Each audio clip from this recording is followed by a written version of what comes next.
The crystal chandelier above the dining table cast perfect light across the Al-Rashid family's finest china as Kareem leaned toward his mother and whispered in Arabic, thinking I couldn't understand a single word. His voice carried that particular tone of amusement mixed with contempt as he said, "She sits there like a trained puppy, so eager to please.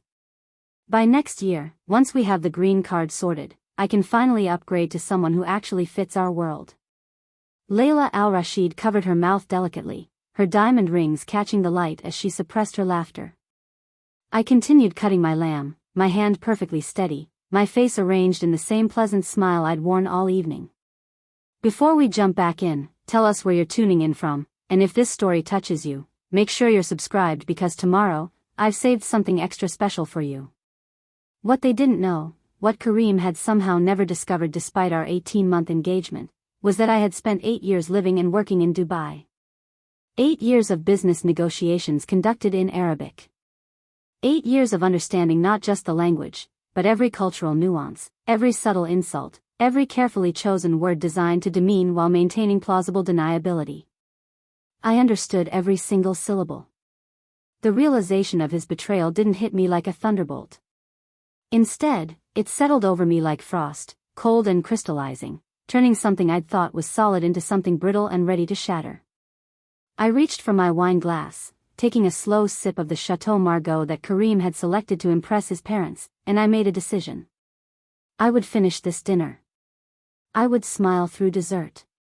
I would kiss him goodnight with the same affection I'd shown that morning. And then I would systematically dismantle every lie he'd built our relationship upon, starting with the assumption that I was too naive, too American, too convenient to understand what was really happening. But I'm getting ahead of myself. To truly understand how that dinner became the catalyst for everything that followed, I need to take you back 3 weeks earlier, to the moment when the first crack appeared in the facade of our perfect cross-cultural love story. It started with a phone call I wasn't supposed to overhear. We were in Kareem's penthouse apartment in Pacific Heights, the one with floor-to-ceiling windows overlooking the bay, the one that had been featured in Architectural Digest last year as an example of modern luxury meeting traditional Middle Eastern design sensibility.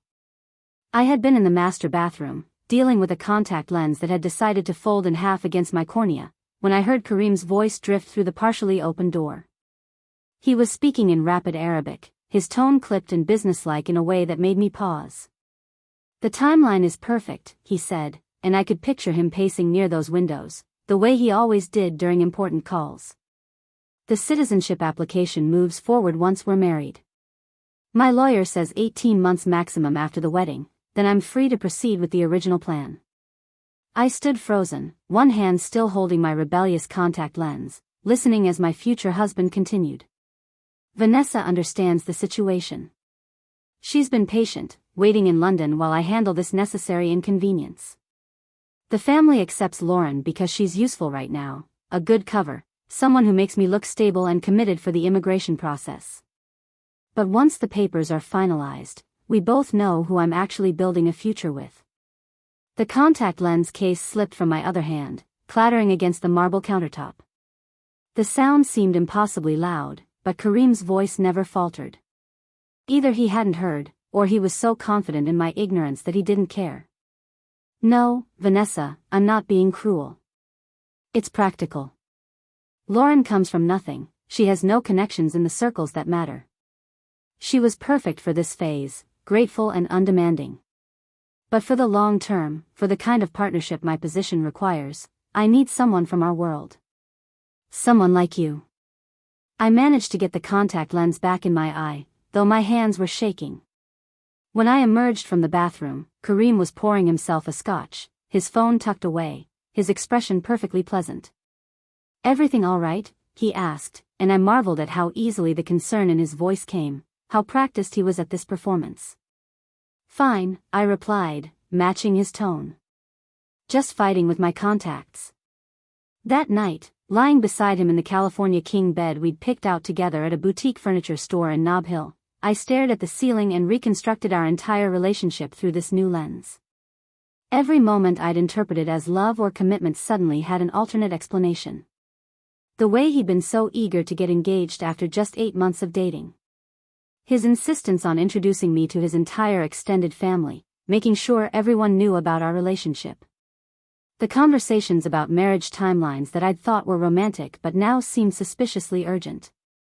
His lawyer friend who'd casually mentioned green card processing times at a dinner party, information Kareem had waved away as irrelevant since he already had his citizenship, but perhaps he'd been planting seeds, normalizing the language for when he'd need my sponsorship for something else. I had met Kareem at a fundraiser for Middle Eastern arts and culture at the Asian Art Museum. I'd been there because my marketing firm was considering taking on the organization as a client, and I'd wanted to understand their mission better. He'd approached me near a display of ancient Syrian pottery, commenting in English on the craftsmanship before smoothly transitioning into a conversation about my work. He'd been charming, cultured, genuinely interested in my thoughts on cross-cultural marketing strategies. When he asked for my number, I'd felt flattered that someone so polished and successful was interested in me.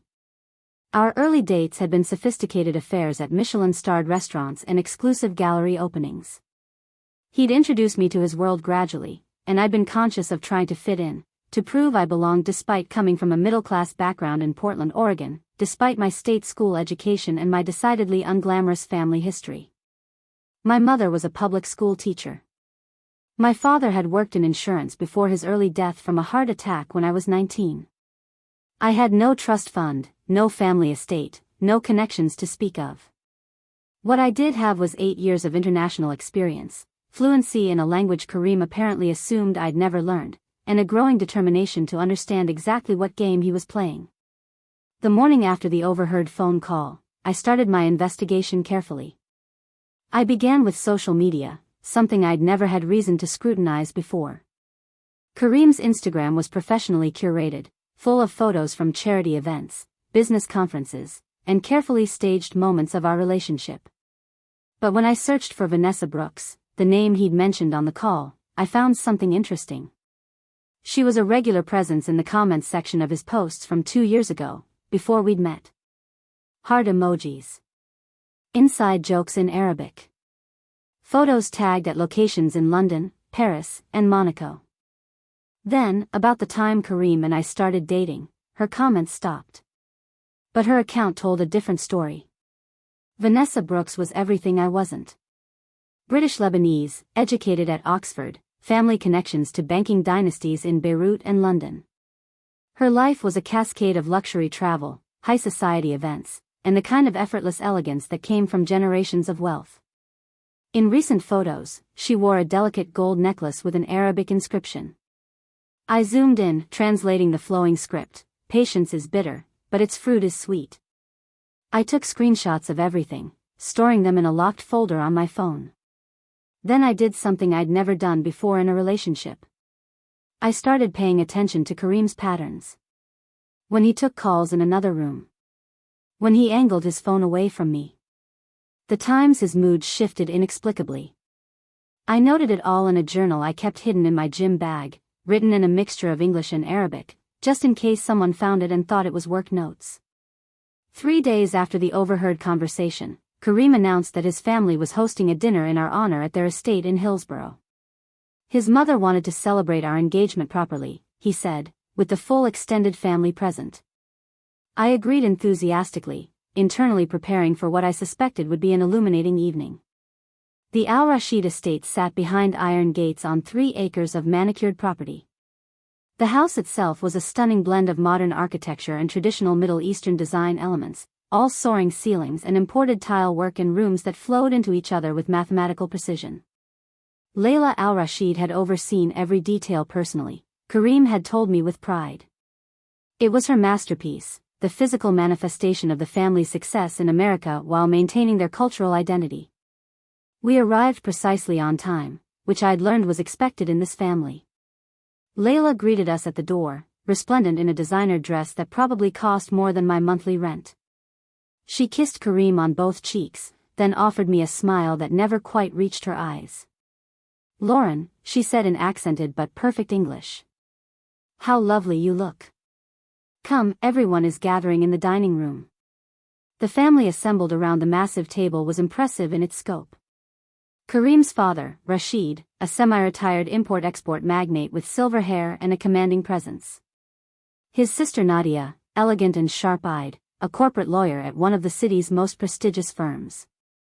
His younger brother Yasin, who'd made his first million in tech before turning 30 and carried the relaxed confidence of someone who'd never known financial worry.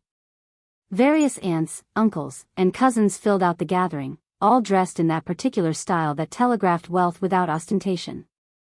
I had dressed carefully for the evening in a navy dress that was modest without being frumpy, expensive enough to show respect but not so designer obvious as to seem like I was trying too hard. I'd learned this balance over years of high-stakes business dinners in Dubai, where appearance mattered but desperation showed. The meal began with traditional meze, small plates of hummus, baba ganoush, tabbouleh, and warm pita bread. Conversation flowed in a mixture of English and Arabic, switching seamlessly depending on the topic and who was speaking. I participated when addressed directly, asking polite questions and offering careful compliments. I was performing the role Kareem had apparently cast me in, the pleasant American girlfriend who was grateful to be included, who tried so hard to appreciate a culture she couldn't possibly truly understand. Halfway through the main course, Layla turned to Kareem and said something in rapid Arabic. Preparing and narrating this story took us a lot of time, so if you are enjoying it, subscribe to our channel, it means a lot to us. Now back to the story. I caught every word. She hasn't touched the kibbe. Perhaps the spices are too much for her delicate American palate.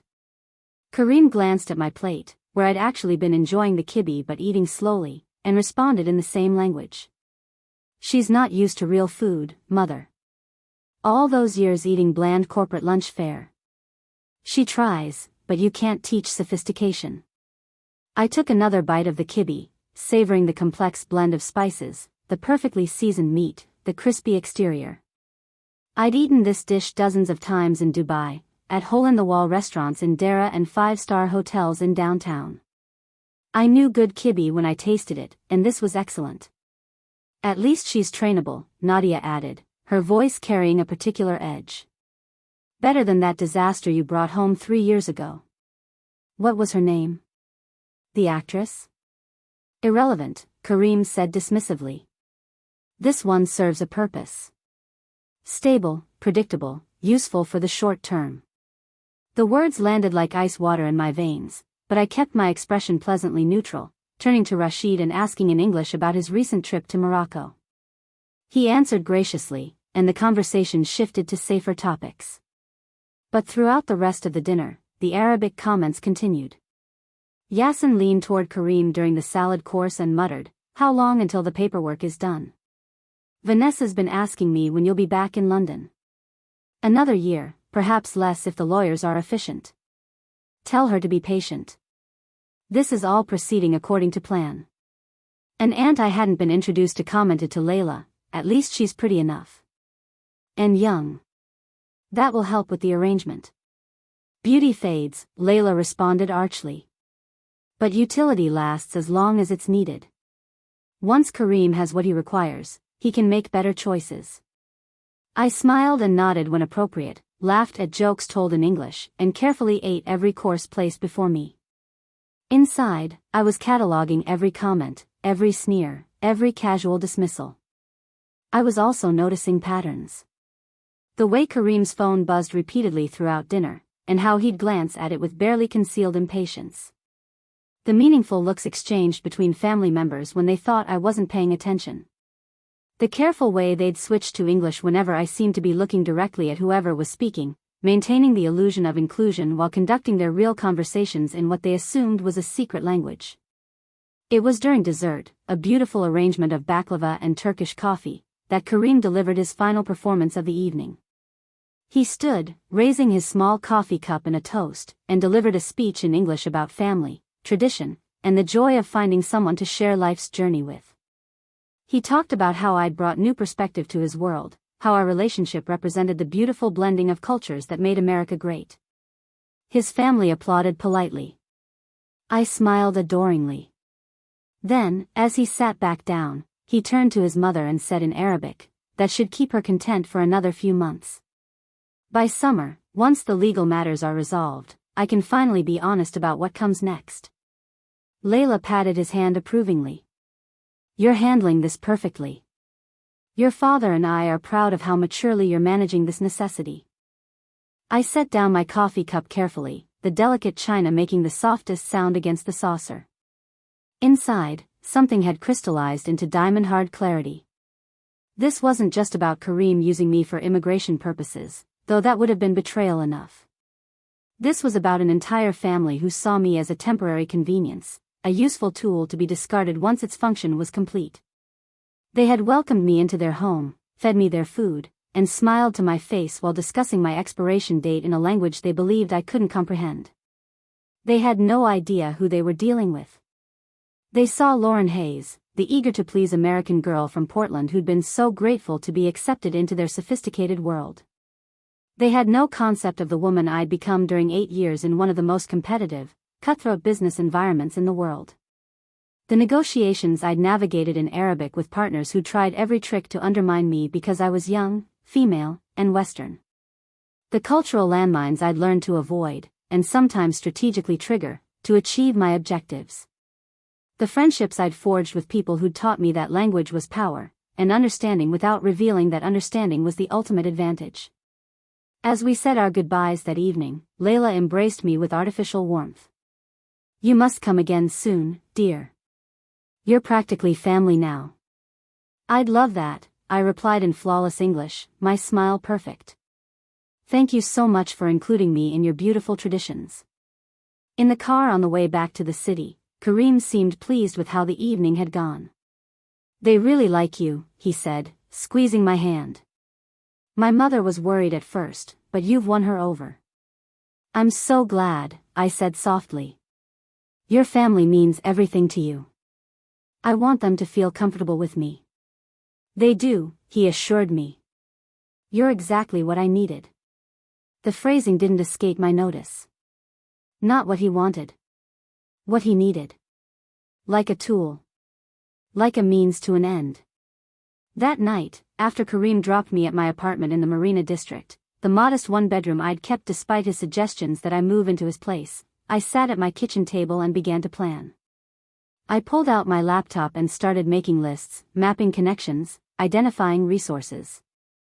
I thought about my years in Dubai, the network I'd built, the people who owed me favors or might be willing to help for the right reasons. Then I opened my contacts and scrolled to a name I hadn't called in 6 months. Priya Sharma had been my closest friend during my final years in Dubai, an HR director with a talent for reading people and uncovering uncomfortable truths. She'd moved to San Francisco 8 months ago, taking a position with a major tech company, and we'd fallen out of touch as my relationship with Kareem had intensified. Looking back, I realized that might not have been accidental. Kareem had subtly discouraged me from maintaining close friendships, especially with women who knew me from before, who remembered the confident, independent version of myself I'd been in Dubai. I sent Priya a text message. "I know it's been too long. Are you free for coffee tomorrow? I need advice." Her response came within minutes. "About time you reached out." "Yes. 10 a.m., that place near your office we used to talk about trying?"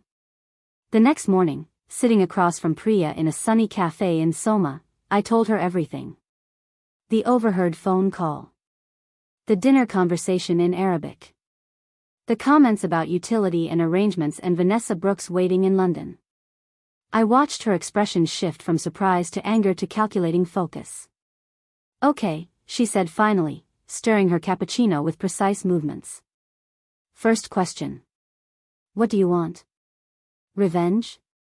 Justice? Just to walk away clean?"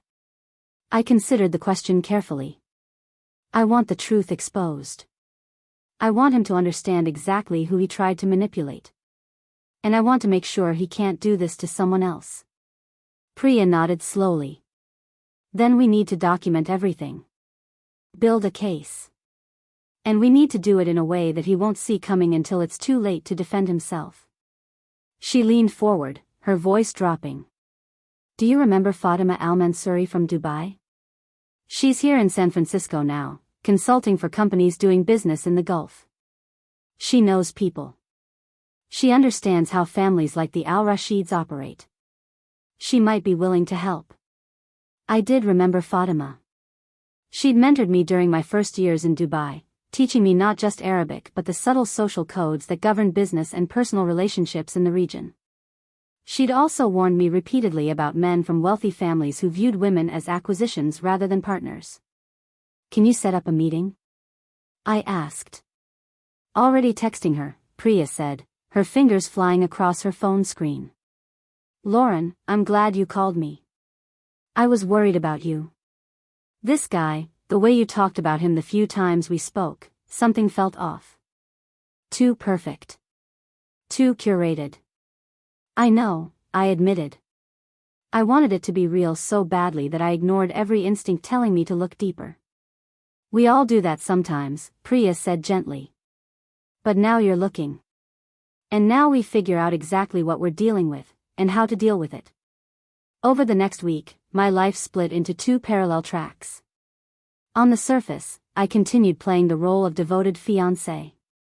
I attended a gallery opening with Kareem, smiling for photos that would end up on his carefully managed social media. I had lunch with Layla at her country club, listening to her detailed opinions about wedding venues while she occasionally slipped into Arabic to make dismissive comments about my taste to a friend at the neighboring table. I met Kareem's colleagues at a firm dinner, where I made small talk about wine pairings and real estate while he casually mentioned to a partner in Arabic that I was conveniently undemanding about prenuptial arrangements because I didn't understand how wealth actually worked. Each interaction added fuel to the cold fire building inside me, but I never let it show. Instead, I documented everything. I had purchased a small, high-quality recording device that looked like an ordinary pen, and I kept it in my purse at all gatherings. The audio files went into an encrypted cloud storage account that only I could access. I took careful notes after every encounter, recording not just what was said but who was present, the context, the tone. I was building a case, though I wasn't yet entirely sure what form that case would take. My other track involved meetings that Kareem knew nothing about. 3 days after my coffee with Priya, I sat in Fatima Al-Mansouri's office in the financial district, a sleek space with modern furniture and subtle touches of traditional Arabic calligraphy on the walls. Fatima herself had aged gracefully since our Dubai days, her hair now showing elegant streaks of silver, her manner still sharp and perceptive. She listened to my story without interruption, her dark eyes never leaving my face.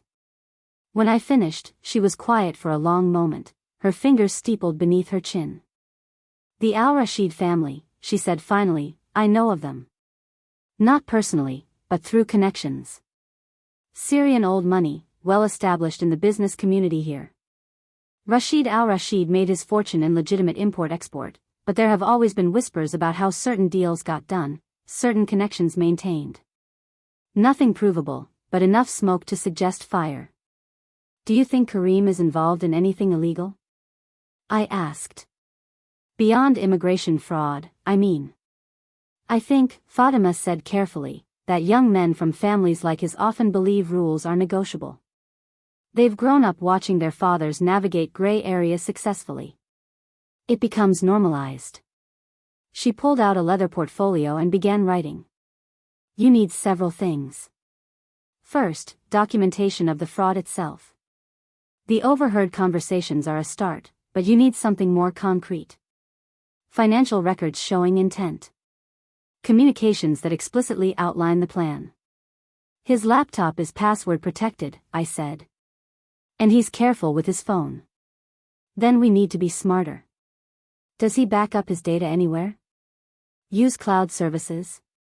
I thought about it. He uses his laptop for work mostly. But he has an iPad he uses at home, for casual browsing and reading. I know his passcode for that because he's had me order things on it before. Fatima's smile was grim. "Then that's where we start. People are careless with tablets.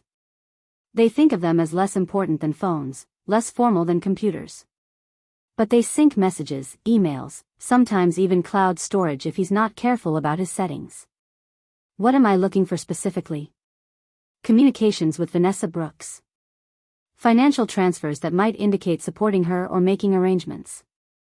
Correspondence with lawyers about immigration that mentions your role specifically. Anything that shows clear intent to use marriage fraudulently for immigration benefits." She paused. "But Lauren, you need to understand something. What you're describing, a U.S. citizen marrying someone for their benefit, that's not immigration fraud in the traditional sense. Kareem is already a citizen. So we need to understand what he actually needs from you. What's the real objective here? That question had been nagging at me as well. Kareem had his citizenship. His green card was long since replaced with a U.S. passport. What exactly did marrying me accomplish for him? I need to dig deeper into his business dealings, I said slowly. There has to be something else, some reason why marriage to an American with no family connections is specifically useful to him right now. Be careful, Fatima warned. If there's something illegal happening, you don't want to become implicated by association. And if his family has the kind of connections I think they do, they won't take kindly to exposure. I spent 8 years navigating business politics in Dubai, I reminded her. I know how to be careful. Dubai is different from San Francisco in important ways, she countered. There, everyone expects maneuvering. Here, people hide behind the appearance of propriety while doing the same things. It makes them more dangerous when cornered because they have more to lose reputationally. Over the next several days, I became a woman I barely recognized. When Kareem was in the shower, I quickly accessed his iPad, photographing screens full of messages with my phone. When he took calls in his home office with the door closed, I positioned myself nearby, the recording pen active in my shirt pocket. I smiled and nodded through another family gathering where Yasin joked in Arabic about how I'd probably never traveled outside the US before meeting Kareem, while I mentally catalogued my 8 years across the Middle East and 3 continents. The iPad proved to be a goldmine of carelessness.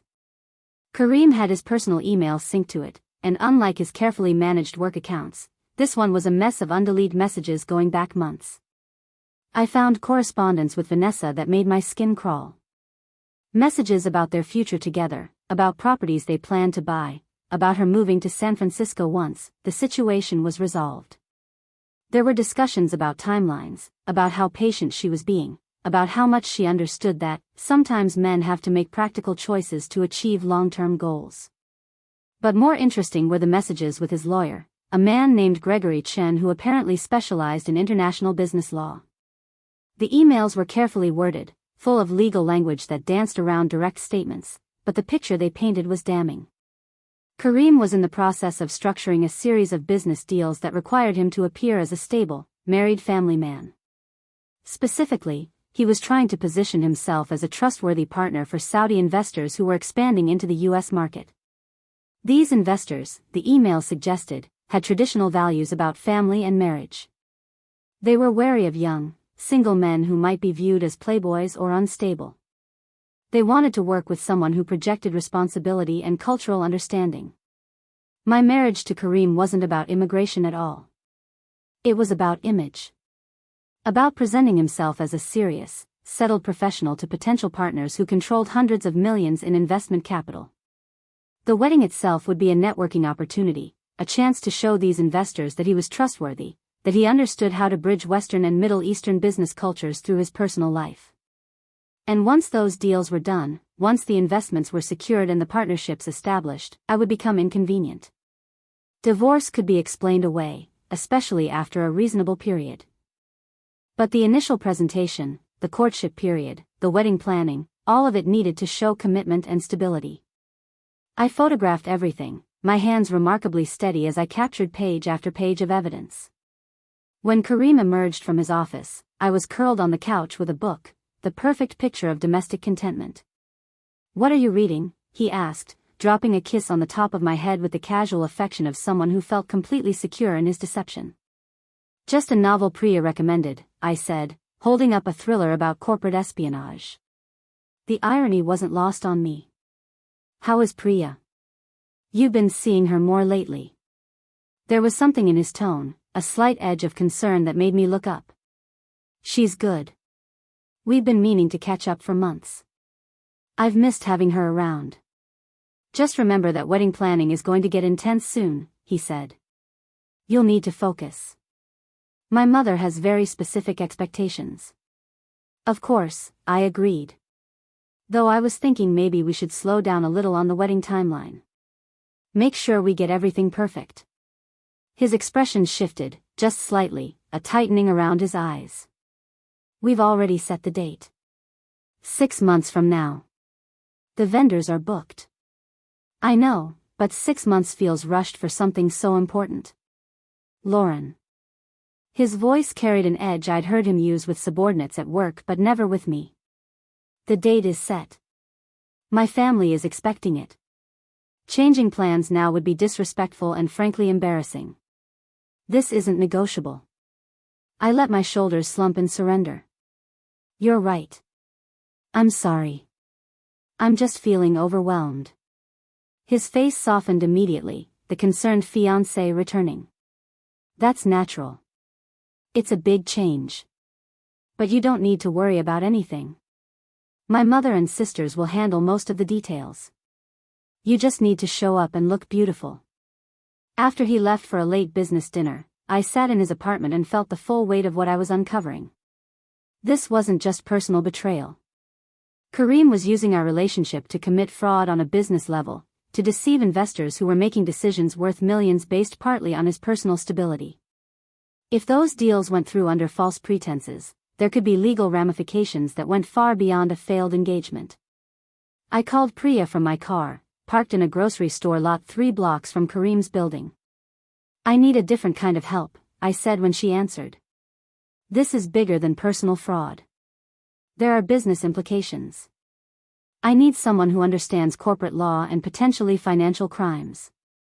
How big are we talking? Conservative estimate? He's trying to secure investments in the range of $200 million based partly on presenting himself as a stable family man.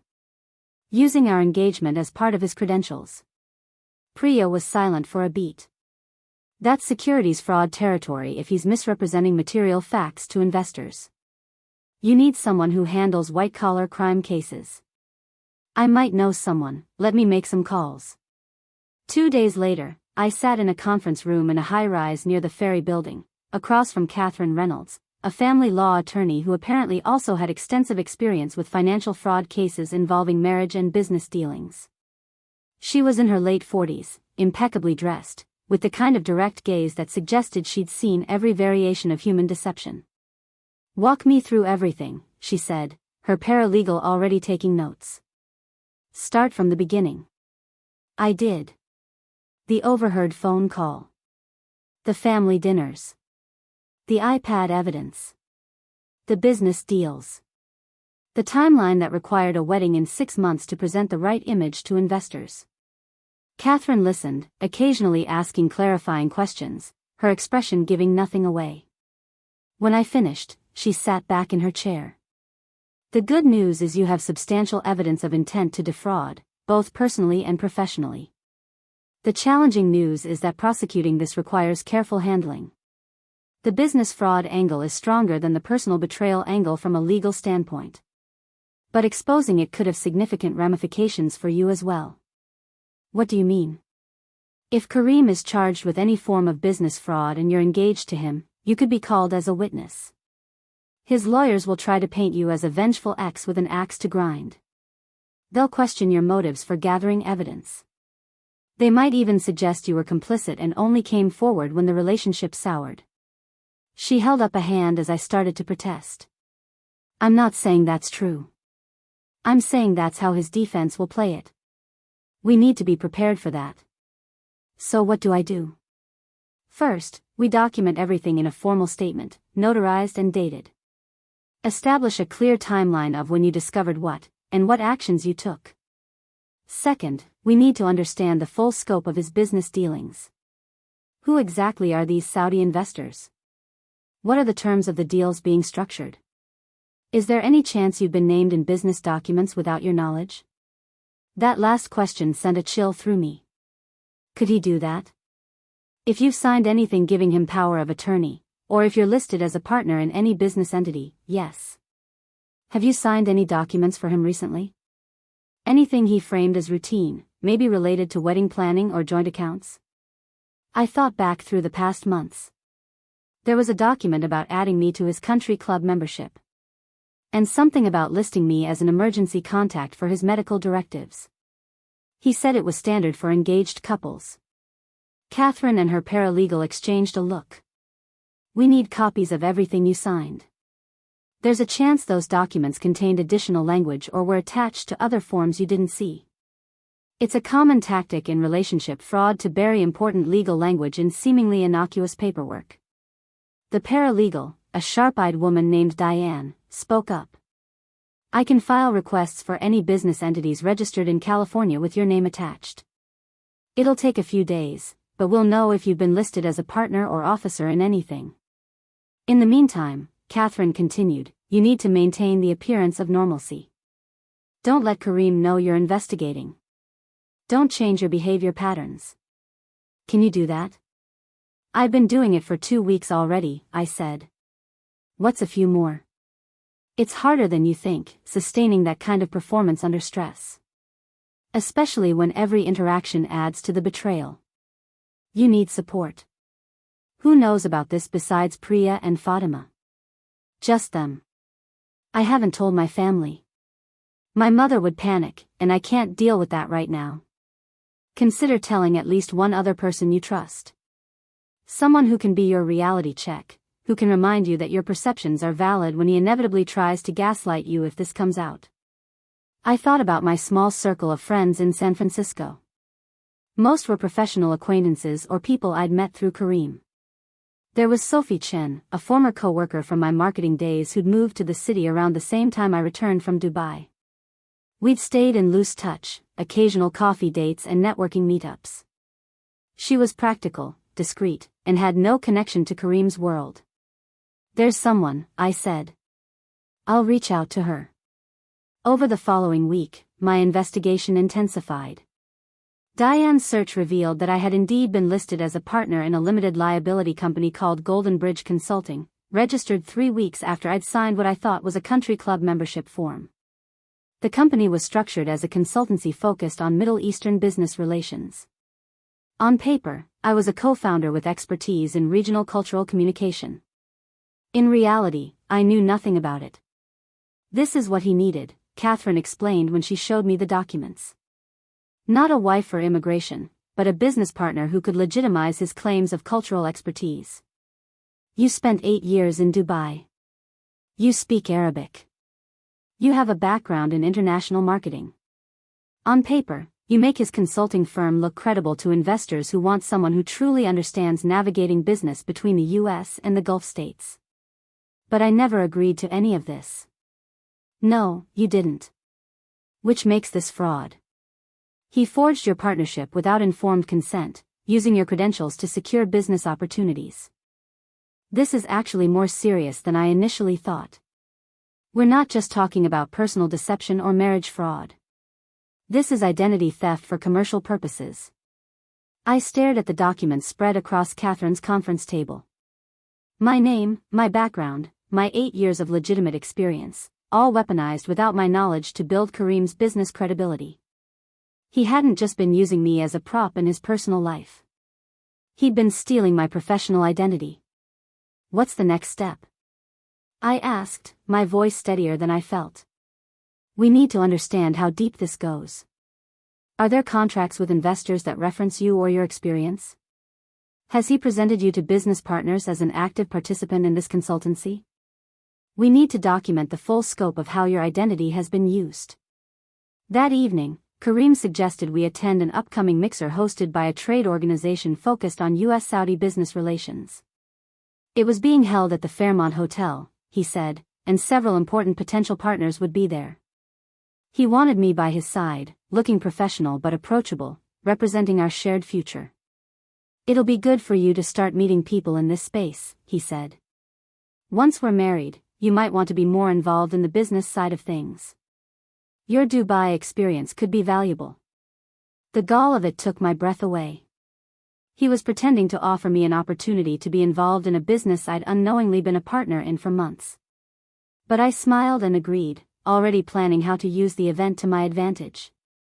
Should I prepare anything? I asked.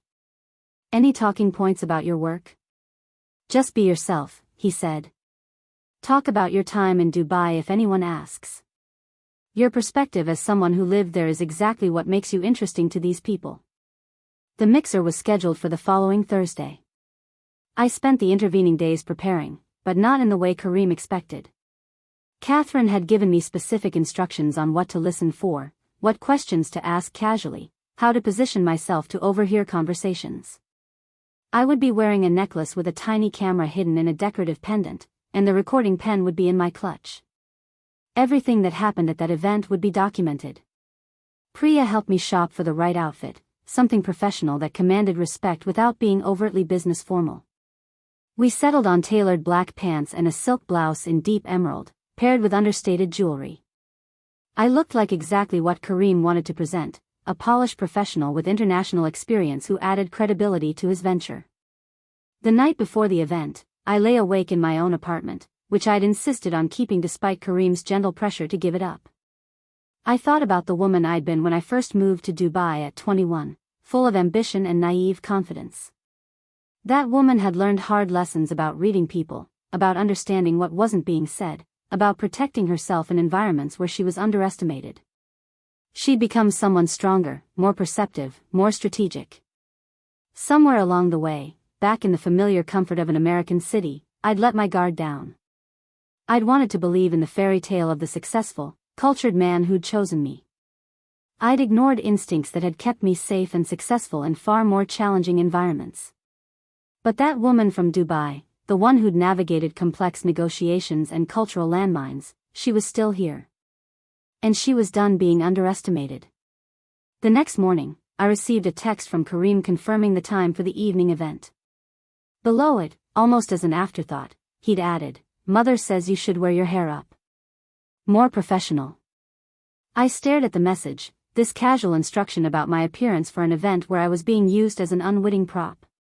Then I typed back, "Of course. Whatever you think is best." But I had already decided. My hair would be up, professional and polished. And every word spoken at that event would be recorded, documented, and eventually used to dismantle the elaborate fiction Kareem had constructed around both of us. The Fairmont Hotel lobby glittered with the kind of restrained opulence that spoke to old money and established power. Crystal chandeliers hung from ornate ceilings, their light reflecting off polished marble floors that had seen decades of significant deals and political maneuvering. Kareem had chosen this venue deliberately, I realized. It wasn't just about impressing potential investors. It was about associating himself with the weight of tradition and legitimacy that buildings like this represented. We arrived fashionably late, which Kareem had explained was strategic.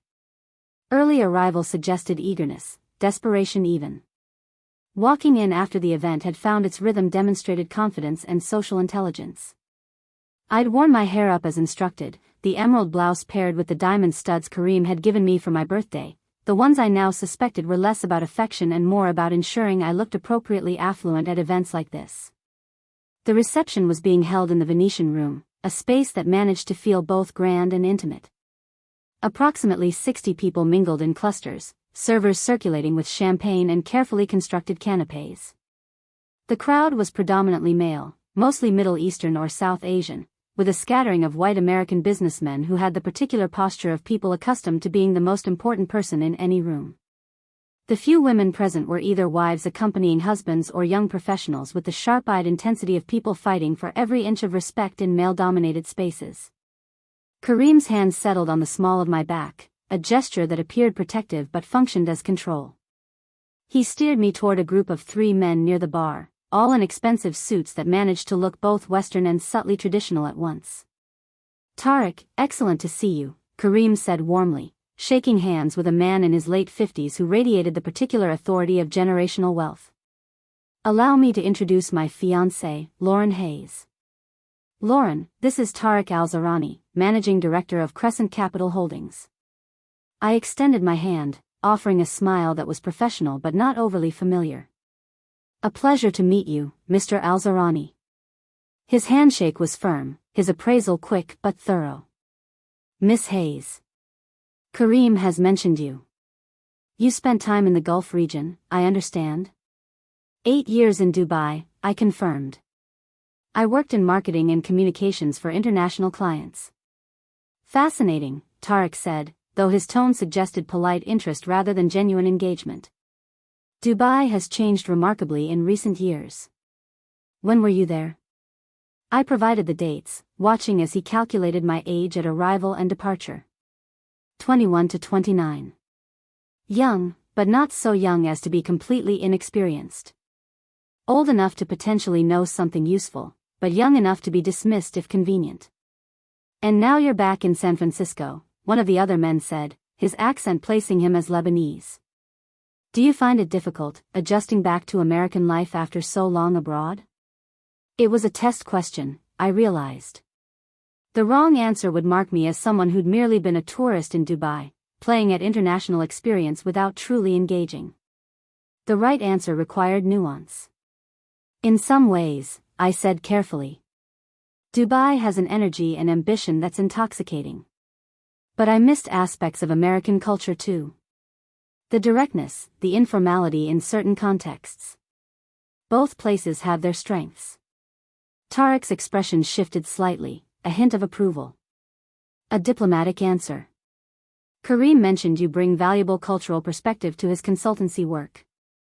There it was. The first direct reference to my supposed involvement in Golden Bridge Consulting. I felt the recording device against my skin, capturing every word. I hope my experience proves useful, I said, deliberately vague. Though Kareem is being generous about my contributions. She's modest, Kareem interjected smoothly. Lauren's insights into how Western companies can authentically engage with Middle Eastern markets have been invaluable. She understands the difference between surface-level cultural awareness and genuine relationship building. I smiled at him, playing the supportive partner while internally cataloging his lies. I'd provided no insights to any consultancy because I'd known nothing about it until a week ago. Every word he spoke was fiction, built on my stolen credentials. The conversation continued, touching on investment opportunities in tech, real estate, and emerging markets. Kareem positioned himself as a bridge between worlds, someone who understood both American business culture and Middle Eastern values. He referenced his family's history, his own educational background, and subtly, repeatedly, my experience in Dubai as evidence of his firm's credibility. It's not enough to speak the language, he said at one point, directing the comment to a Saudi investor who'd joined our circle. True success in cross-cultural business requires understanding the unspoken rules, the relationship dynamics, the long-term perspective that characterizes Gulf business culture. That's what Lauren and I bring to our clients. Real experience, not theoretical knowledge. The Saudi investor, introduced as Faisal Al-Qahtani, turned his attention to me. And you speak Arabic, Miss Hayes? It was the moment I'd been simultaneously dreading and anticipating. I could feel Kareem's subtle tension, his assumption that I would demur, perhaps claim a few phrases picked up during my time abroad. Instead, I met Faisal's gaze directly and responded in fluent Arabic. Yes, I speak Arabic. I found it essential for conducting business effectively in Dubai. One cannot truly understand a culture without understanding its language. The effect was immediate. Faisal's eyebrows rose in genuine surprise. Tariq's polite interest transformed into focused attention. The Lebanese businessman actually smiled with what looked like respect. And Kareem, I felt his hand tighten imperceptibly on my back, a micro-expression of shock he quickly suppressed. Your accent is excellent, Faisal said, continuing in Arabic. Where did you study? I started with formal classes but learned primarily through immersion, I replied, still in Arabic. Working with Emirati and expatriate colleagues, negotiating with suppliers and partners. Language schools provide foundation, but real fluency comes from necessity and practice. Indeed, Tariq agreed, also switching to Arabic.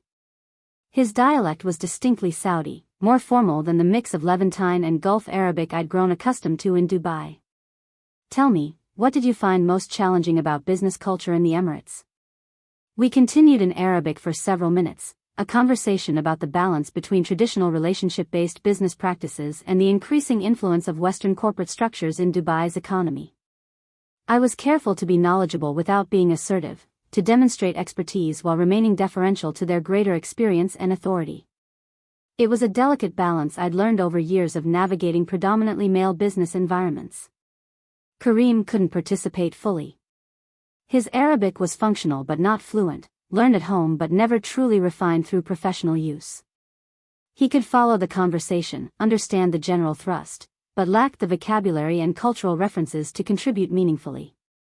I watched realization dawn on his face, the understanding that I possessed a skill he'd assumed I lacked, a skill that was currently impressing the very investors he'd been courting.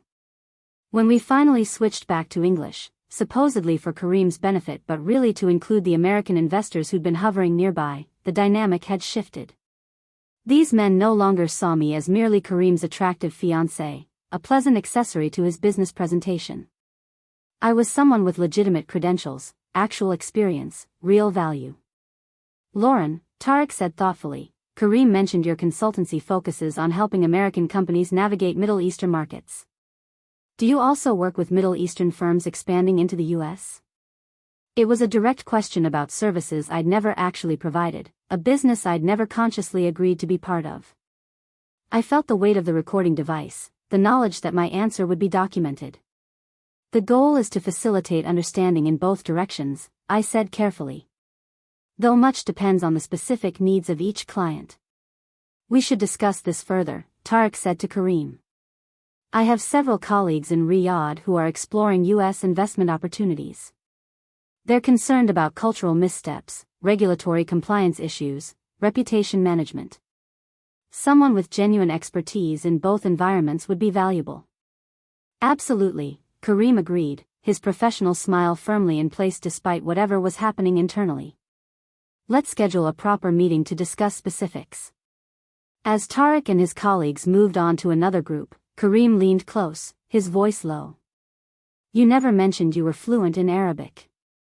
"You never asked," I replied simply. "It didn't seem relevant to our relationship." "It's extremely relevant to the business." "Is it?" "I thought I was just your fiancé, not your business partner."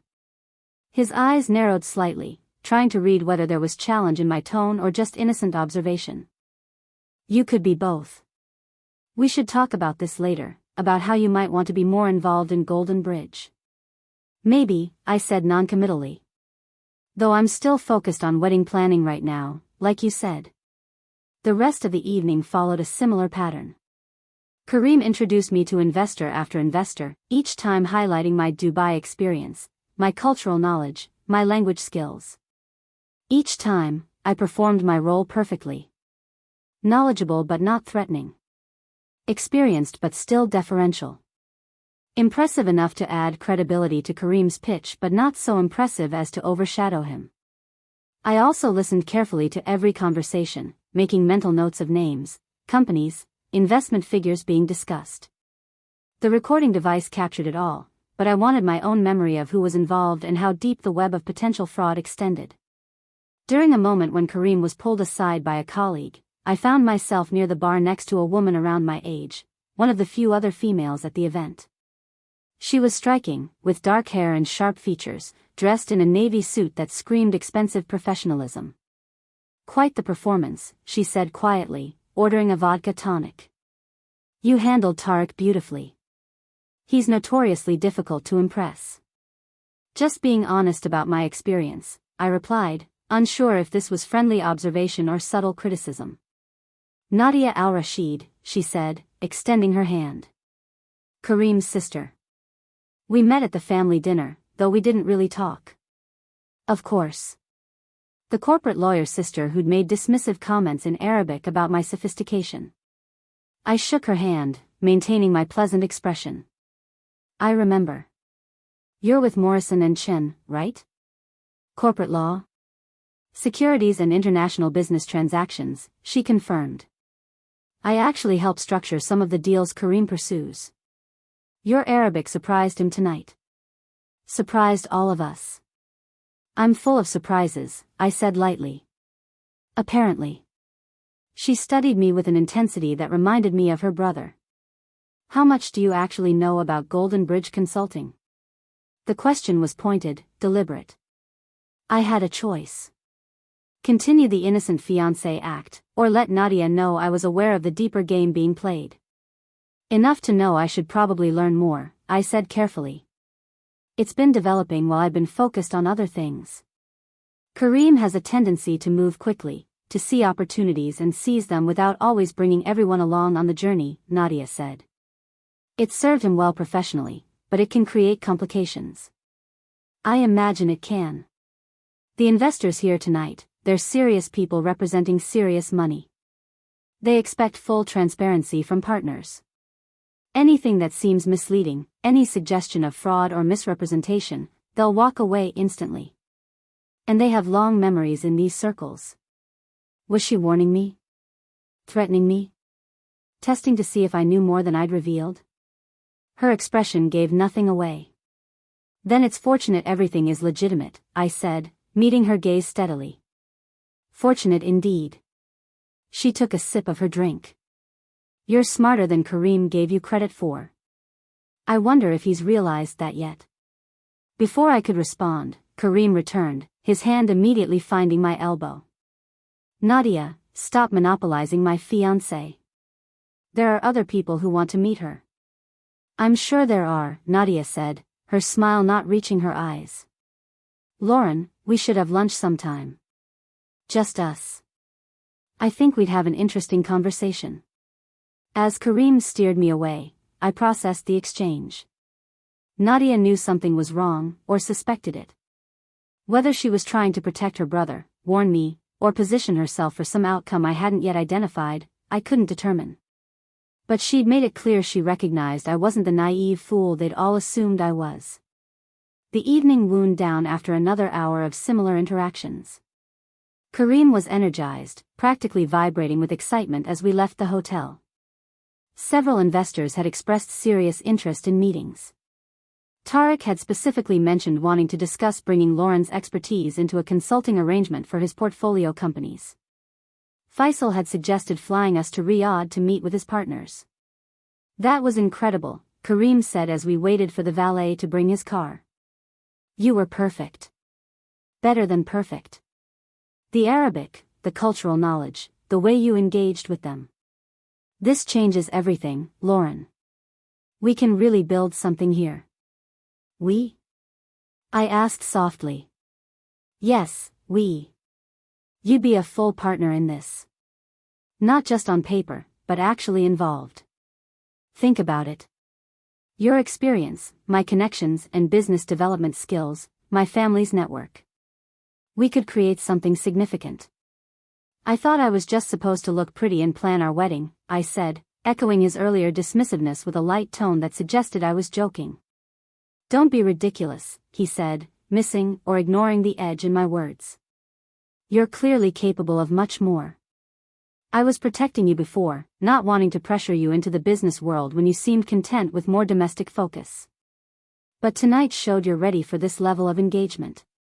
Protecting me. The audacity of the revision, the way he could reframe his theft and deception as benevolent shielding, was breathtaking. But I smiled and let him believe I was flattered by his newfound recognition of my abilities. In the car driving back to his apartment, Kareem made plans aloud. We'd need to formalize my role in Golden Bridge. Perhaps rebrand slightly to emphasize the dual expertise. Start developing marketing materials that showcased both of our backgrounds. He'd have his lawyer draft partnership agreements that reflected real equity, real involvement. We should probably tell your family, he said. About you being more involved in the business side. They'll be proud, seeing you step into this kind of professional role. My family. My mother who taught second grade and lived on a modest pension. My younger brother who managed a sporting goods store in Portland. The idea of Kareem speaking to them about business ventures worth hundreds of millions would have been laughable if it weren't so calculated. He was already planning how to use them, how to create more layers of legitimacy around his fraud. Let's wait until after we formalize everything, I suggested. I don't want to get everyone excited about something that's still being structured. Smart, he agreed. Always better to present accomplished facts rather than potential plans. When we reached his building, he assumed I'd come up. We usually spent Thursday nights together, and after such a successful evening, he clearly expected celebration. But I pleaded exhaustion, the emotional intensity of meeting so many important people, the need to process everything that had happened. Tomorrow then, he said, kissing me with the confidence of someone who believed he'd secured not just a business advantage but my genuine enthusiasm for his vision. We'll start planning how to move forward with all of this. I drove back to my apartment through streets shining with recent rain, the city lights reflecting off wet pavement in streaks of gold and red. The recording device felt heavy despite its minimal weight. I'd captured hours of footage and audio. Evidence of Kareem presenting me as an active business partner. Evidence of investors making decisions based partly on my supposed involvement and expertise. Evidence of fraud unfolding in real time. In my apartment, I immediately downloaded all the recordings to my encrypted cloud storage, then to a physical backup drive I kept in my bedroom safe. I sent a brief text to Catherine Reynolds with the single word, goldmine, followed by a request for an emergency meeting the next morning. Then I sat on my couch in the dark, looking out at the city, and let myself feel the full weight of what I'd uncovered. This wasn't just about Kareem using me as a credential anymore. Tonight, he'd actively solicited major investors using my identity and expertise as a core selling point, without my informed consent, in business arrangements I'd never agreed to participate in. Every handshake, every expression of interest, every mention of future deals had been built on fraud. And more than that, I now understood the full scope of his betrayal. He hadn't just been planning to leave me after securing his business goals. He'd been planning to use me, to extract every bit of value from my credentials and experience and contacts, and then discard me once I'd served my purpose. The contemptuous comments at family dinners hadn't been idle cruelty. They'd been his true assessment of my worth. Not as a person, not as a partner, but as a resource to be exploited. My phone buzzed with a text from Priya. How did it go? I typed back, better than expected. Worse than expected. I'll explain tomorrow. Another buzz, this time from a number I didn't immediately recognize. The message read, "This is Nadia Al-Rashid. I meant what I said about lunch. I think we have things to discuss that my brother wouldn't appreciate us discussing. Are you free next week?" I stared at the message, weighing risks and possibilities. Nadia was Kareem's sister, his lawyer, potentially complicit in whatever he was building. But she'd also gone out of her way to warn me, or test me, or something. She'd recognized I wasn't what I'd appeared to be. And in the complex web of family loyalty, professional ethics, and self-preservation, there might be space for her to become an ally rather than an enemy. I saved the number but didn't respond immediately. That decision required more thought, more strategic consideration. Instead, I opened my laptop and began typing detailed notes about every conversation, every investor name, every mention of business terms or investment figures. The legal case was building, piece by documented piece. But I was also building something else. A complete understanding of exactly how Kareem operated, how his family enabled him, how his network functioned. Knowledge was power, and I was gathering both with methodical precision. Tomorrow, I'd meet with Catherine and present the evidence from tonight. We'd discuss next steps, legal strategies, timing.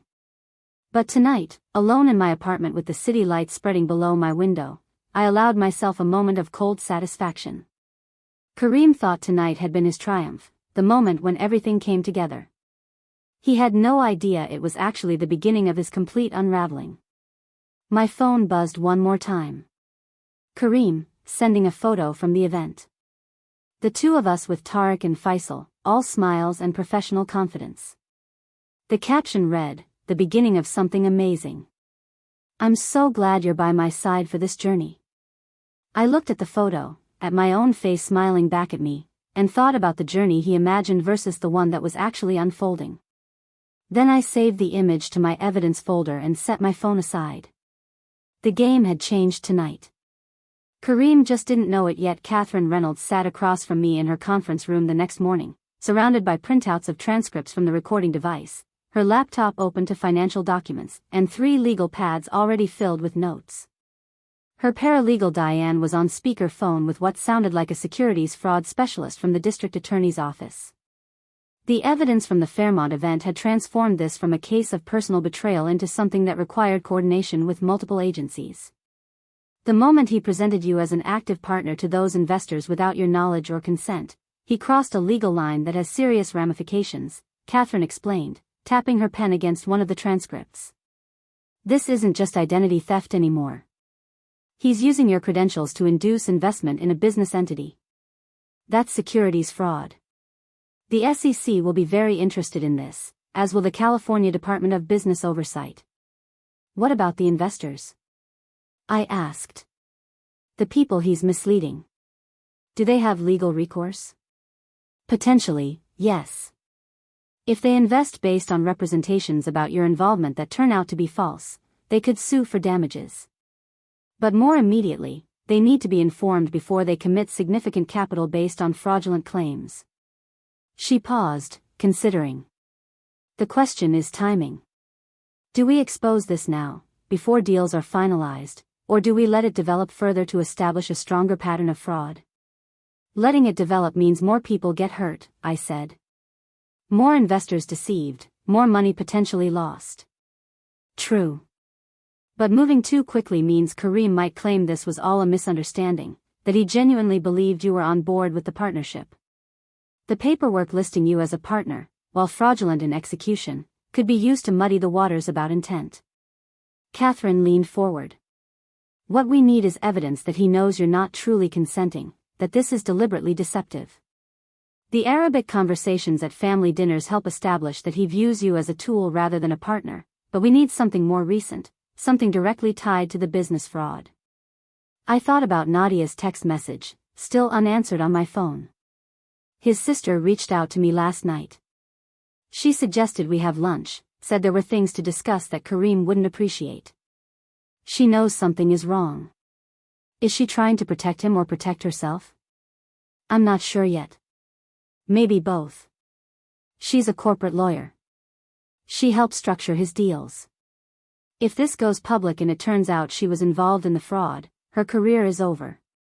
The Bar Association doesn't take kindly to attorneys facilitating securities violations. Diane spoke up from the phone. If she's willing to cooperate, she could be valuable. Family members who turn witness are particularly credible. But it's also risky. She could be gathering information about what you know to help Kareem prepare a defense. I think I should meet with her, I said slowly. With proper precautions. Record the conversation, meet in a public place, don't reveal the full extent of what I know. See what she's actually offering. Catherine nodded. If you do, be very careful about what you say. Don't make any accusations or threats. Let her lead the conversation. See what she reveals without prompting. If she's genuinely concerned about being implicated in her brother's fraud, she might provide information we couldn't get any other way. We spent the next 2 hours mapping out strategy. Catherine would begin the formal process of notifying the SEC and state regulators about potential securities violations, providing initial evidence while withholding my identity for now. Diane would continue tracing the financial structure of Golden Bridge Consulting, identifying all investors and business partners who might be at risk. I would maintain my cover, continue appearing as the supportive fiancé, and cautiously explore what Nadia wanted to discuss. The wedding is still scheduled for 5 months from now, I said. That's his deadline. Whatever deals he's trying to close, they need to happen before then or shortly after, while we're still appearing as a stable married couple. Which gives us a timeline to work with, Catherine agreed. We can let this develop enough to establish clear intent and pattern, then move before any actual investments are finalized and people lose money. It's a narrow window, but manageable. As I left Catherine's office, my phone rang. Kareem, his voice bright with energy that grated against everything I now knew about him. Good morning, beautiful. I've been thinking about last night all morning. I have a meeting with Tariq next week. He wants to discuss bringing you in as a consultant for his portfolio companies. This could be worth 7 figures annually, Lauren. 7 figures. That's incredible, I managed, injecting appropriate excitement into my voice. But Kareem, I'm not sure I'm qualified for that level of consulting. I haven't been in that space for over a year now. Don't sell yourself short. You impressed them last night. They see value in what you offer. He paused. Actually, that's part of why I'm calling. I think we should accelerate the wedding timeline. My stomach dropped. Accelerate it? We're already at 6 months. I know, but think about it strategically. These investors, especially the more traditional ones like Faisal, they respect marriage and family stability. Being engaged is good. Being married is better. It shows commitment, permanence. If we moved the wedding up to 3 months from now, it would strengthen our position going into these negotiations. 3 months. He wanted to lock me in even faster, to secure his fraud before I had time to fully understand what was happening. Or perhaps he was responding to something he'd sensed last night, some shift in dynamic that made him want to move more quickly. That's very soon, I said carefully. Can we even arrange everything that fast? My mother can handle it. She's already been planning in her head. The venue, the caterers, everything. We just need to move up the dates they've been holding. Say yes, Lauren. Let's not wait. Let's start our life together now. The manipulation was almost artful. Framing it as romance, as eagerness for our life together, when really it was about securing his business fraud before something went wrong. I thought about what Catherine had said about establishing pattern and intent. This acceleration was itself evidence, a response to perceived risk that demonstrated consciousness of guilt. Can I think about it? I asked. It's a big decision, changing all our plans. Of course. His voice carried a hint of disappointment, the first crack in his cheerful facade. But don't think too long. These opportunities don't wait, and I want us positioned perfectly when they materialize. After we hung up, I immediately called Catherine and relayed the conversation. She was silent for a moment, thinking through implications. He's spooked, she said finally. Something about last night made him nervous. Maybe it was seeing you demonstrate capabilities he didn't know you had. Maybe it was Nadia saying something to him after her conversation with you. Maybe he's just naturally paranoid. But accelerating the wedding is a defensive move disguised as a romantic gesture. So what do I do? If I agree, I'm giving him what he wants. If I refuse, I might tip him off that something's wrong. Stall. Tell him you need 2 weeks to think about it, to talk to your family, whatever. That gives us time to advance our investigation and prepare for his likely next moves. Meanwhile, take that lunch with Nadia. Find out what she knows and what she's willing to do about it. I texted Nadia later that afternoon, agreeing to lunch the following Tuesday at a restaurant in the Marina District, neutral territory for both of us. Her response came within minutes. Perfect. Come alone. This conversation needs discretion. The days between the Fairmont event and my lunch with Nadia passed in a strange duality. Publicly, I continued playing the role of excited fiancé. Kareem and I had dinner with another potential investor, during which he casually mentioned my supposed involvement in Golden Bridge's strategic planning. I attended a family brunch at the Al-Rashid estate, where Layla discussed wedding arrangements while commenting in Arabic to a cousin that at least I was proving useful for business purposes, even if I lacked proper sophistication. I smiled through it all, recording everything, documenting each lie and dismissal. Privately, my investigation deepened. Fatima introduced me to a former colleague from Dubai who now worked in financial compliance for a major bank. Over coffee, he explained how shell companies and consulting firms were often used to obscure the source and destination of funds in complex international transactions. He couldn't look into Golden Bridge specifically without triggering compliance alerts, but he gave me a list of red flags to watch for in financial documents. Priya helped me create a comprehensive timeline, connecting every piece of evidence to specific dates and events. We could now trace the fraud from its inception when I unknowingly signed documents at the country club, through the creation of Golden Bridge Consulting, to the Fairmont event where Kareem actively solicited investments using my fraudulent partnership. The pattern is so clear now that you've laid it all out, Priya said, studying our timeline spread across her dining room table. He's been building toward this for months. Every step carefully calculated. What I can't figure out is why me specifically, I said. There must be other women with Dubai experience he could have pursued. Why go to all this trouble? Because you were perfect for his needs, Priya said bluntly. You had the right credentials but came from a background that made you grateful for his attention.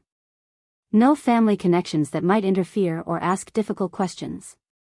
No existing ties to his business world that might expose his plans prematurely. You were isolated, which made you controllable. Or so he thought.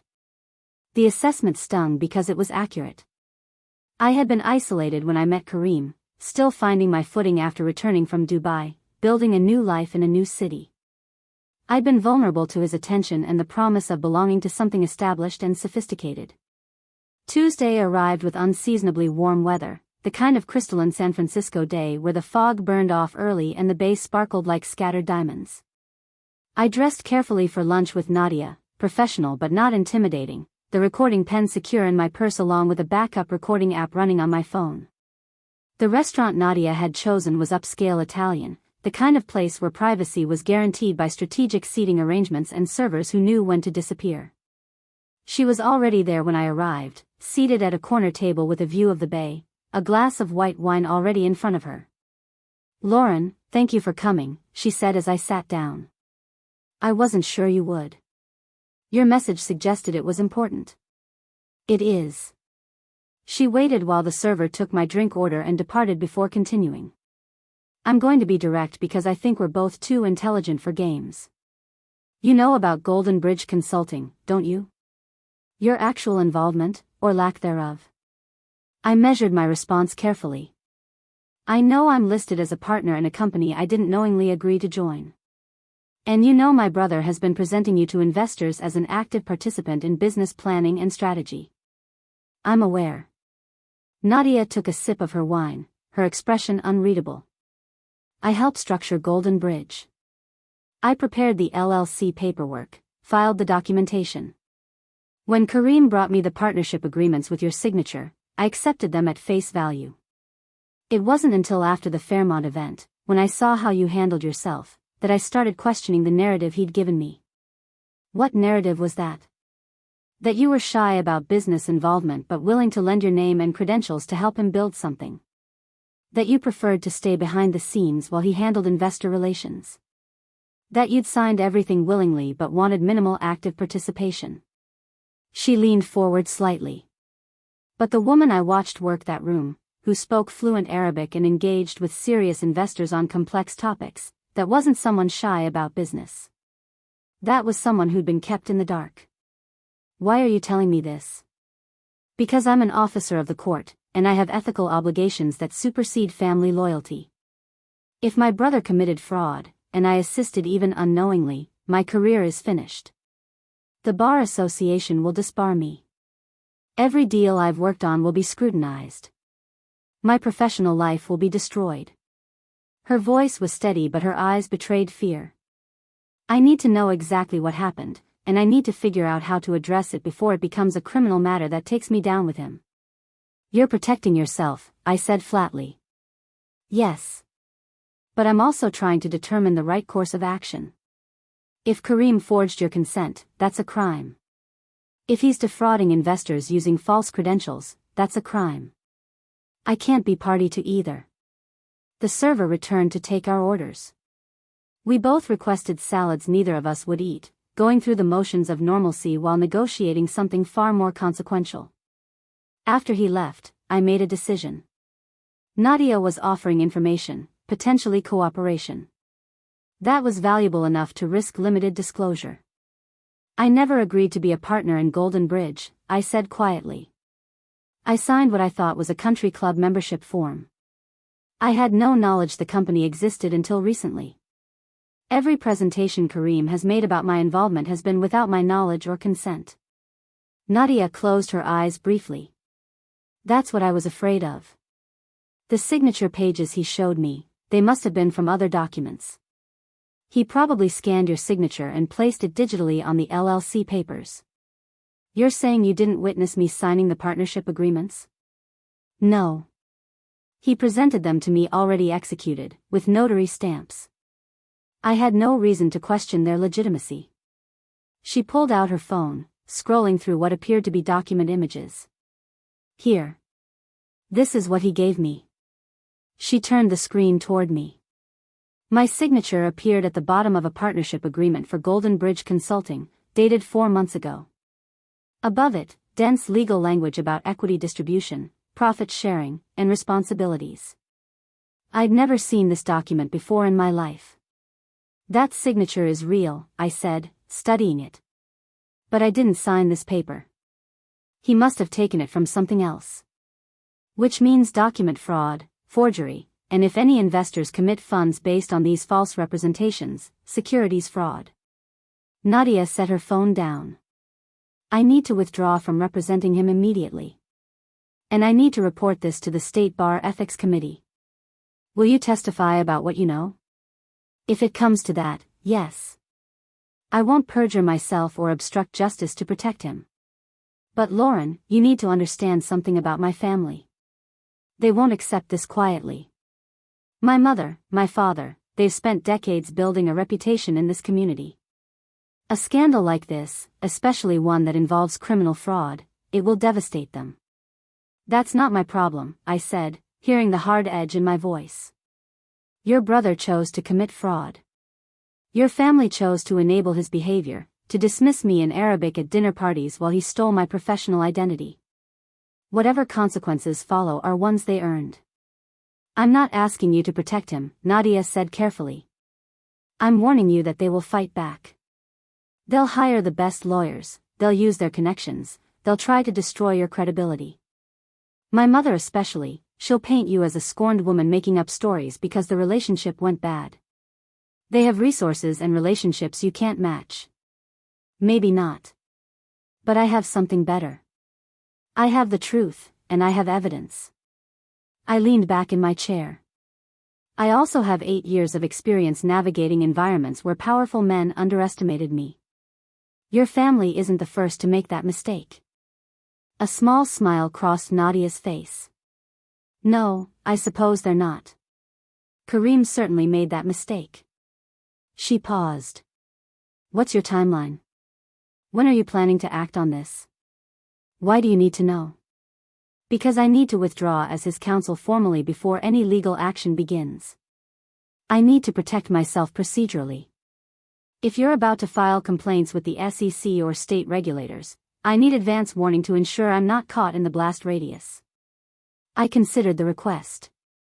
Nadia was motivated by self-preservation, but she was also offering cooperation and potentially valuable testimony.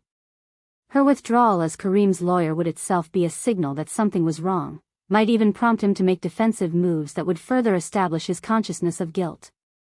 I'm still gathering evidence, I said carefully. But things will likely move within the next month. The wedding timeline he's pushing is the forcing function. He wants to close deals while we appear stable and married. That creates urgency. He asked you to move up the wedding date, didn't he? At my expression, she nodded. I thought he might.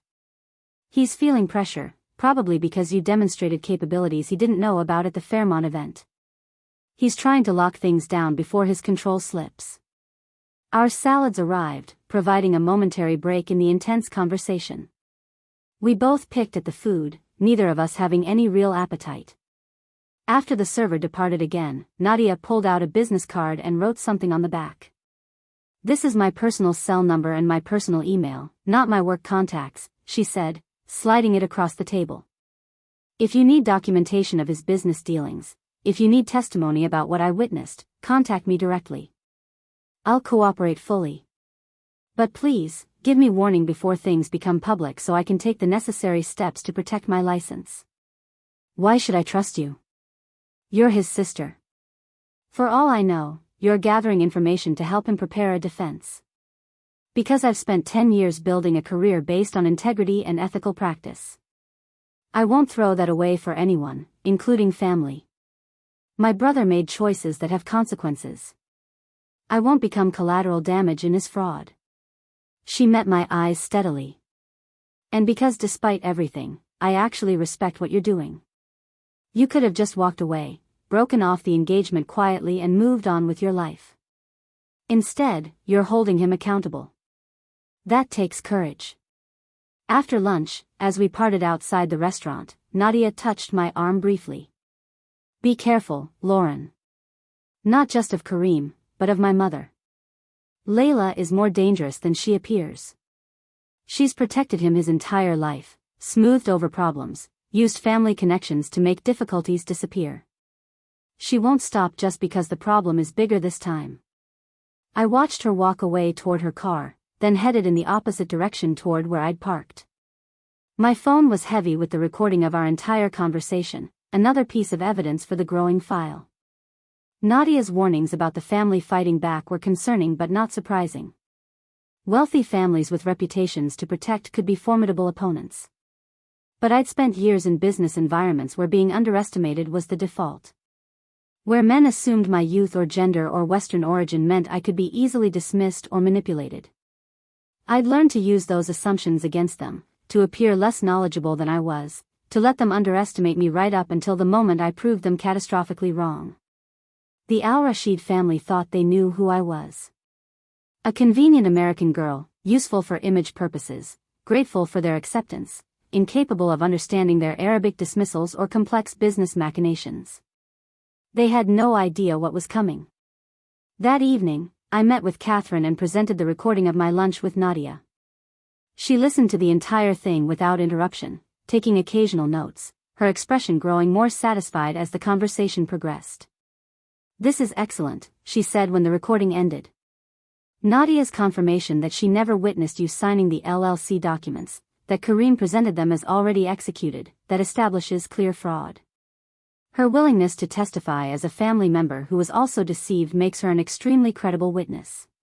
"She's protecting herself," I reminded her. "Of course she is. But her self-interest aligns with our goals. That makes her a useful ally." Catherine pulled up a calendar on her laptop.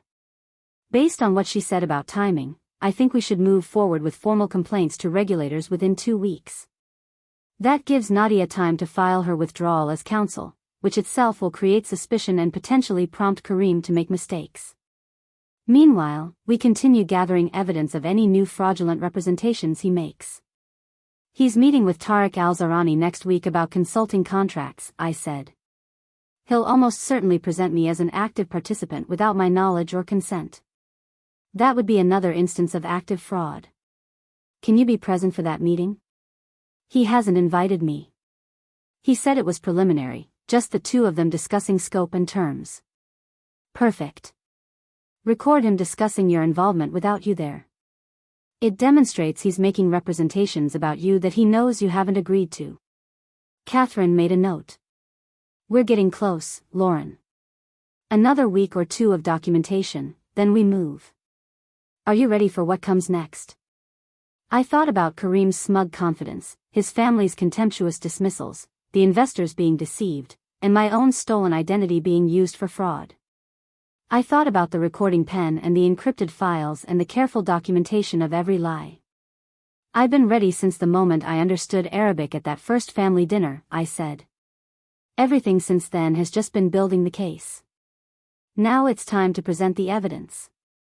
The meeting with Tariq happened exactly as predicted.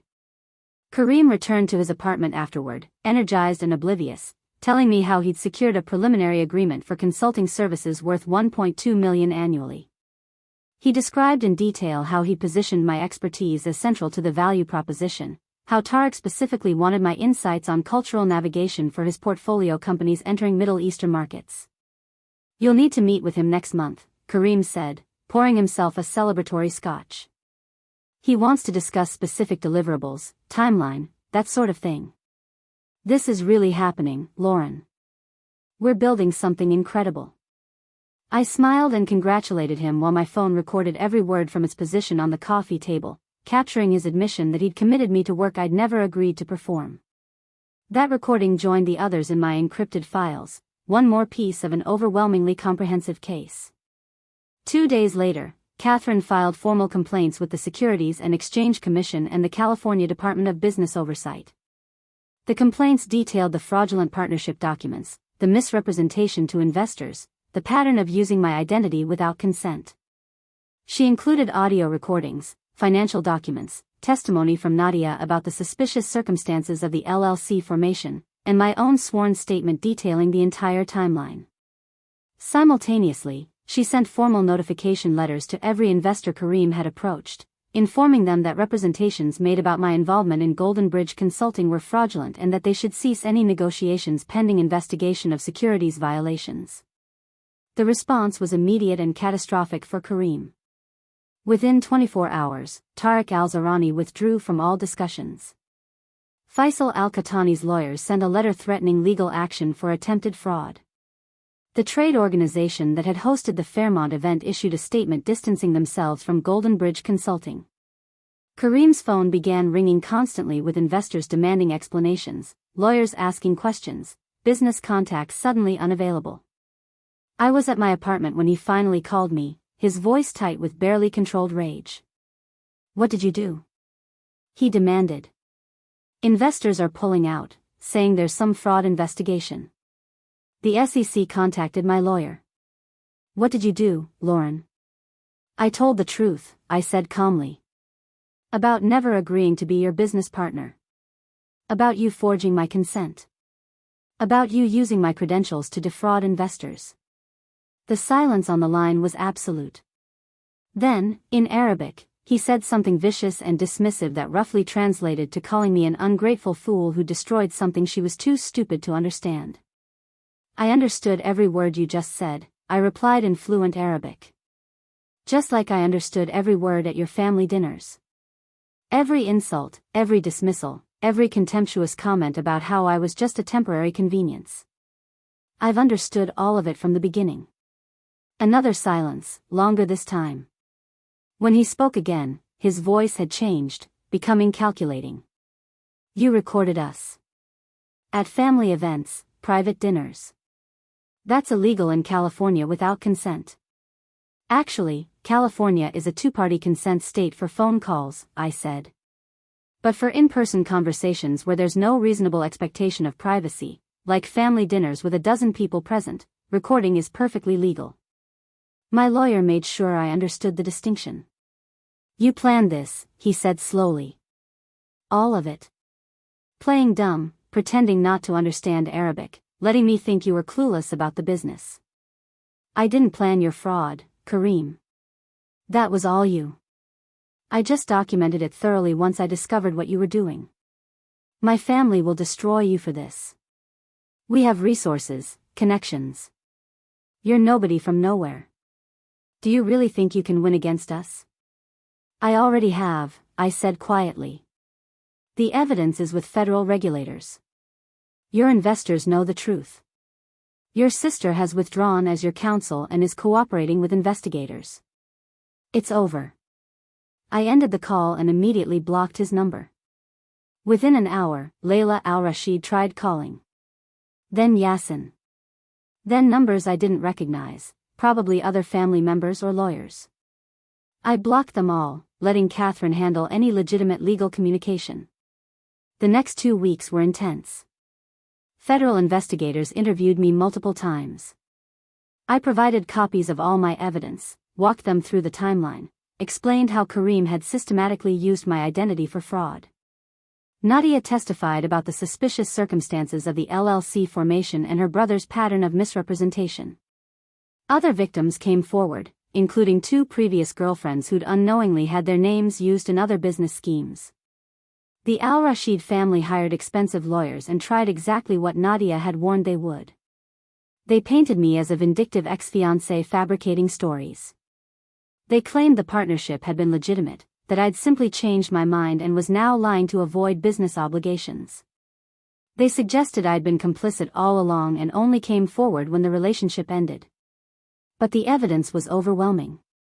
The forged signatures, the recordings of Kareem making representations he knew were false, the testimony from his own sister, the pattern across multiple victims. The narrative they tried to construct collapsed under the weight of documented facts. Kareem was ultimately charged with securities fraud, identity theft, and forgery. He accepted a plea deal rather than face trial, receiving 3 years in federal prison and permanent prohibition from serving as an officer or director of any public company. Golden Bridge Consulting was dissolved, its assets seized to provide restitution to investors who'd been deceived. The Al-Rashid family's reputation in the business community was shattered. Rashid retired completely from his import-export business. Layla withdrew from her social circles. Yasin relocated to London to escape the scandal. Only Nadia emerged relatively unscathed, her cooperation with investigators and prompt withdrawal as counsel protecting her law license, though she left her prestigious firm to start a solo practice focused on ethics compliance. 6 months after everything concluded, I sat in Fatima's office, discussing a legitimate consulting opportunity. A firm specializing in Middle Eastern business relations wanted someone with real experience, authentic credentials, and proven integrity. They'd followed my case through the news and been impressed with how I'd handled myself. "You could have just walked away," Fatima said. "Broken the engagement quietly, moved on with your life. Why did you pursue it so thoroughly?" "Because he didn't just betray me personally," I said. "He was using my identity to defraud others, to steal from investors, to build his career on lies. If I'd walked away quietly, he would have found another woman to exploit, created another victim. This way, at least there's accountability." "And now?" she asked. "What comes next for you?" I looked out her window at the San Francisco skyline, the city where I'd almost lost myself to someone else's deception. "Now I build something real," I said. "Based on my actual credentials, my genuine experience, my own choices. No more performing roles other people write for me." My phone buzzed with a message from Priya. "Dinner tonight? I want to hear about the consulting offer." I smiled, responding with a quick confirmation. Then I gathered my things and left Fatima's office, walking out into the afternoon sunshine with my head high and my future finally, genuinely my own. Up next, you've got 2 more standout stories right on your screen. If this one hit the mark, you won't want to pass these up. Just click and check them.